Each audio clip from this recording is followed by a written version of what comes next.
High everyone, welcome back to my another video. আশা করছি তোমরা ভীষণ ভীষণ ভালো আছো তোমাদের বাচ্চাদেরকে। এর আগের দিন আমি তোমাদের সাথে শেয়ার করেছিলাম যে আমার করা একটা ভুল, যেটার জন্য আমাকে সাফার করতে হয়েছিল। সেই ভুলটা ছিল আমি ডেলিভারির পর স্যালাইন অফ করার পরে ঠিকমতো জল খাইনি, যে কারণে আমার কিন্তু একটা প্রবলেম হয়েছিল। তোমরা যারা যারা ভিডিওটা দেখোনি তারা কিন্তু অবশ্যই কি ভিডিওটা দেখে আসো আর সচেতন হও যে কেন জল খেতে হয় আর জল খাওয়াটা কেন এত দরকার। সেরকমই একটা ভুল আমি করেছিলাম, যেটার সাফার কিন্তু আমি করিনি, করেছিল আমার ছেলে। সেটা হচ্ছে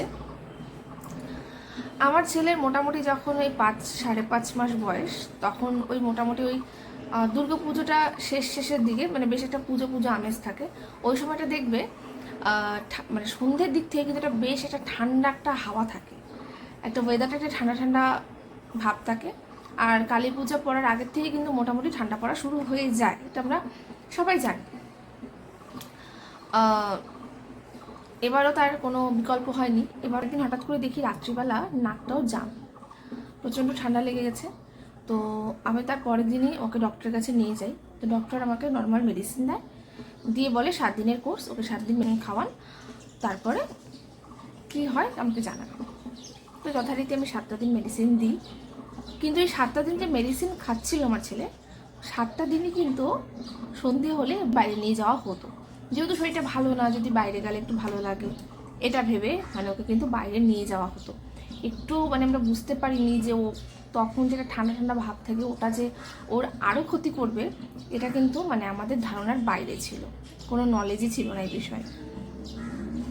যাই হোক, 7 দিন পর ঠিক কালী পুজোর কিছুদিন আগে হঠাৎ করে রাত্রিবেলা 10টা নাগাদ এরকম আমার ছেলে একদিন খুব বাজেভাবে মানে খুবই বাজেভাবে, যেটা আর নেওয়া যাচ্ছিল না। একদিকে আমার ছেলে কাঁদছিল, একদিকে আমি কাঁদছিলাম, মানে এতটা ভয় পেয়ে গেছিলাম যে কেন এভাবে কাঁদছে। আর সত্যি কথা বলতে আমার ছেলে না কোনো অহেতুক কান্নাকাটি ওর মধ্যে নেই, ঠাকুরের আশীর্বাদে হোক তোমাদের আশীর্বাদে হোক, আমার ছেলে না মানে অহেতুক কান্নাকাটি করে না।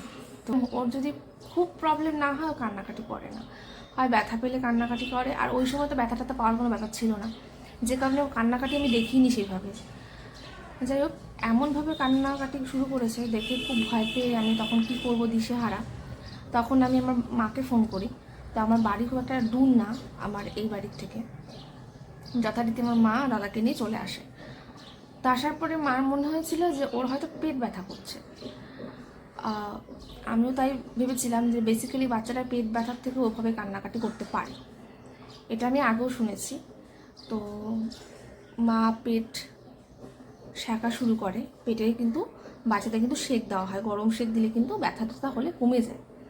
মা গরম সেঁক দেয়, আমার ঘরে কলিজা ড্রপ ছিল, সেটাও কিন্তু বাচ্চাকে আমি দিয়ে দিই। 1 ঘন্টার মতো কান্নাকাটি করেছে। কান্নাকাটি করার পরে তারপরে আর কোনো কান্নাকাটি করেনি। তা আমরা ভাবলাম নিশ্চয়ই মেডিসিনটা কাজ করেছে, ওই জন্য হয়তো ব্যথাটা কমে গেছে। এখন মানে সারা রাত নিশ্চিন্তে মানে রিল্যাক্সে ঘুমিয়েছে।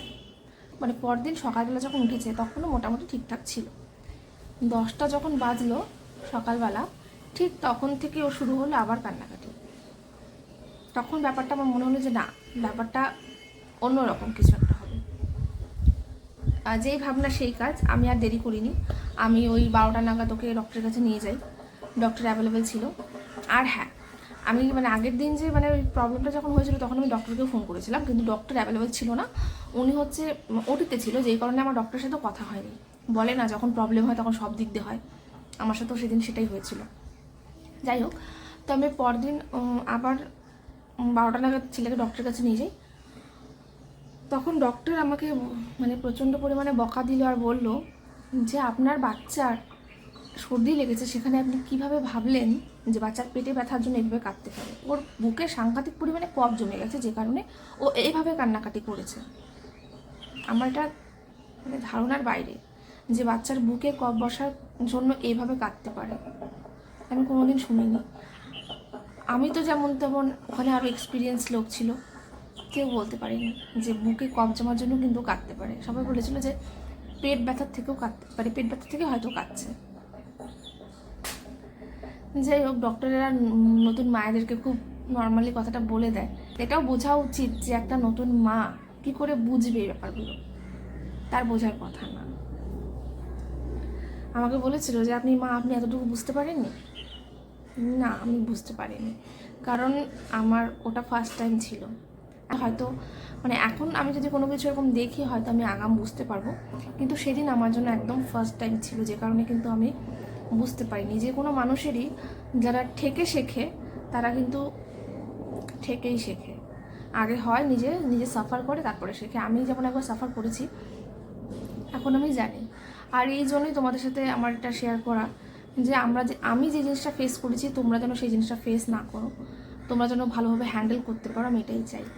কারণ আমার জীবনে কিছু শিক্ষা যদি তোমাদের কাজে লাগে, এর থেকে ভালো কিছু আছে বলে আমার মনে হয় না।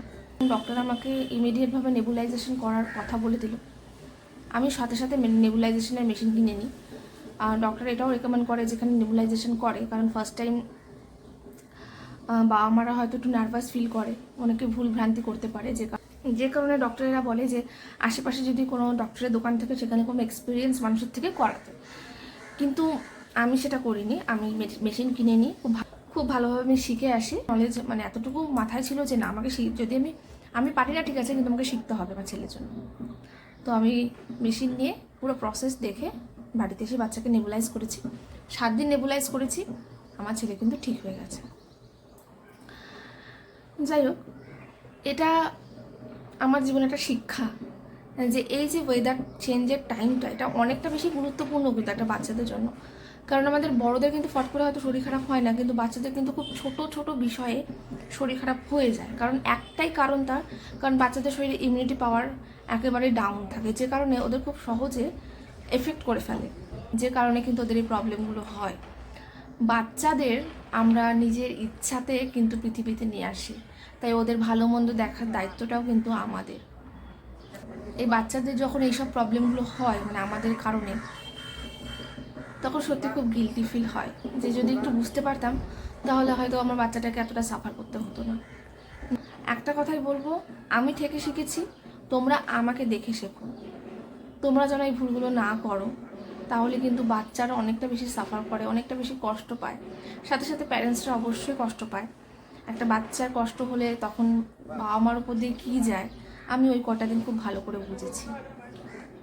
এটা আমার একটা জীবনে বড় ভুল ছিল, যেটার জন্য আমি আজও খুব গিল্টি ফিল করি। যাই হোক, যদি ভিডিওটা ভালো লেগে থাকে তাহলে অবশ্যই চ্যানেলটাকে সাবস্ক্রাইব করো, কারণ আমার চ্যানেলে কিন্তু তোমরা প্রতিদিন এরকম ধরনের আপডেট পাবে। আজকের মতো